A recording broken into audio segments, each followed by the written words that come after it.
Selamat Pagi and good morning. This is Jackson Wehrli with the 11th installment of the Selamat Pagi podcast. And when we last left off, we were talking about how I met with my companion, a man named Brother Beatty. And Brother Beatty was very cool. He was very receptive to the gospel. He was very interested in the idea of following Jesus Christ, and we shared with him about the Book of Mormon, and it was in our second, or I believe it was our second week teaching him. He told us that he had a dream, and I actually asked him if I could record his dream so that I could practice my Malay, and also so that I could make an attempt to interpret it. But it was pretty clear and didn't really need much interpretation. In his dream, he was walking down the street, and he saw a sick man, he said. He asked the man, he said, "Hey, why are you sick?" And the man said, "I don't know." And so he got up to go get help and looked down and found a Book of Mormon in his hands. And he turned back, and the man was no longer sick.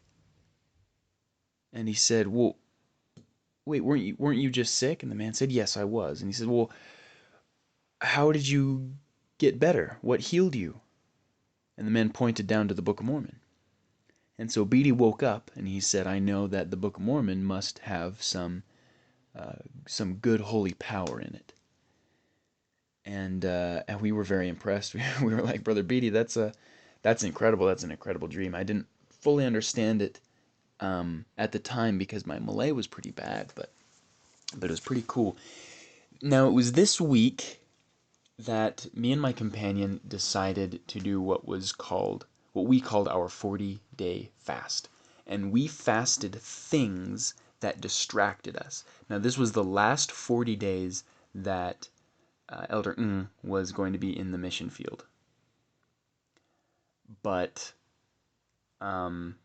it was my, going into my second transfer. And it was kind of cool to see how when we intentionally fasted or gave specific things up,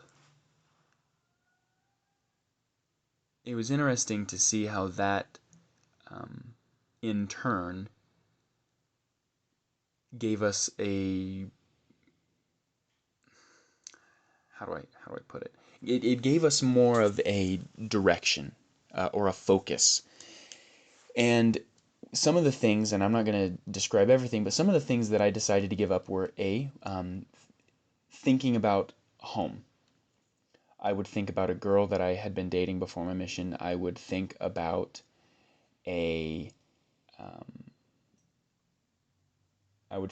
home, my family. And so one of the things I decided that I was going to give up just for 40 days.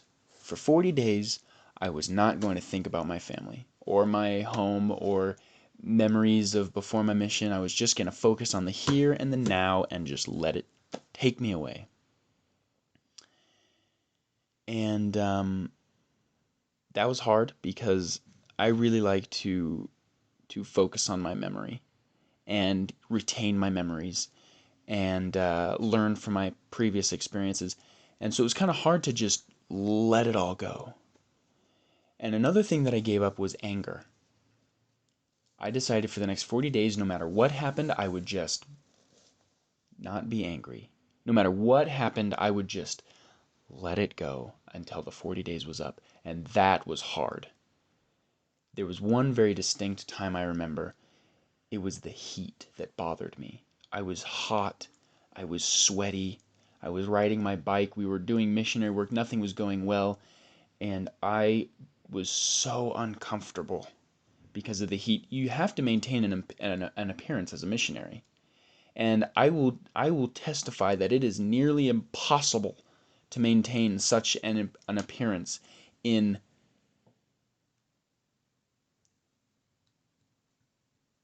30-degree Celsius weather. I don't know what that is in Fahrenheit, but it was hot, okay? It was blistering. And we were sweaty and we were just wet all the time and we stank and it was just impossible to maintain that appearance and I was just so angry.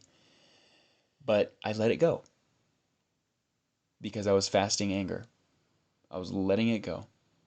And the last thing I decided that I was going to give up forever. The last thing I'd like to mention anyway. I decided that forever I would give up retaliation. That if I was wronged, or if I was hurt, or if I was insulted, that I would not retaliate. I believed that retaliation came from the devil, and I felt that it would be better for me and for everyone if when I was wronged, I forgave, or I just spoke politely, or I just spoke boldly and nobly, but kindly, but to never retaliate, to never get back at someone or to get revenge, but just to let that whole thing go. And to this day, I feel like I've been able to do that pretty good. I don't usually retaliate.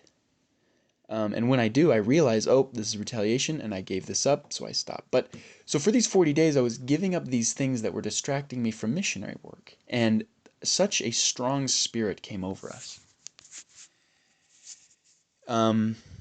This was the week that we had our zone conference. This was my first zone conference, and Sister Simmons gave a training, which was something that I had taught to Sister Ewan in the MTC. And Sister Ewan had told Sister Simmons about it. Sister Simmons is the mission president's wife, President Simmons and Sister Simmons. And Sister Simmons was teaching my lesson in zone conference. And she even had a picture of me. She said, by the way, everyone, this is Elder Wehrli's lesson.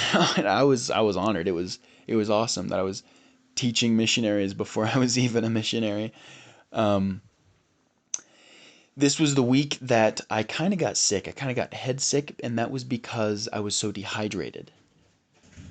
And so what I did to solve the problem is I put cucumbers, onions, and boiled eggs in apple cider vinegar, and I left it in the fridge overnight, and in the morning, it was this nice, like, pickled cucumbers. This is a bar snack that my uncle taught me about, a while back, but, I've never been in a bar. So, I don't know what it was about the acids in that little snack that I had. It's such a delicious snack. But in that snack, it totally rehydrated me. Totally hydrated me like right away, and I was like, wow. All right.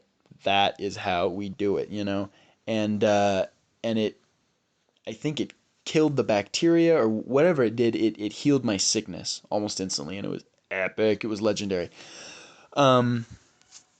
This was the first time that Elder went to Singapore for his 30-day visa run. Because he was from Singapore, he only got 30 days in Malaysia, so he had to go back. And so I stayed with Elder Jopius and Elder Mansfield for a day, which was pretty fun.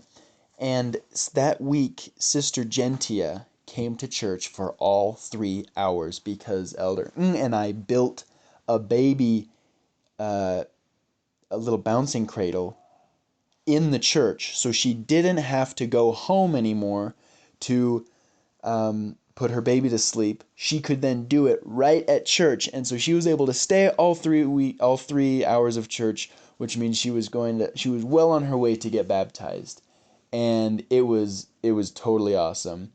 This epic thing that this whole structure that we built. And I don't really want to talk a whole lot about this next thing, but I am going to mention it. We went to Brother Dungat's house, and remember, Brother Dungat is that very kind, very nice old Iban man.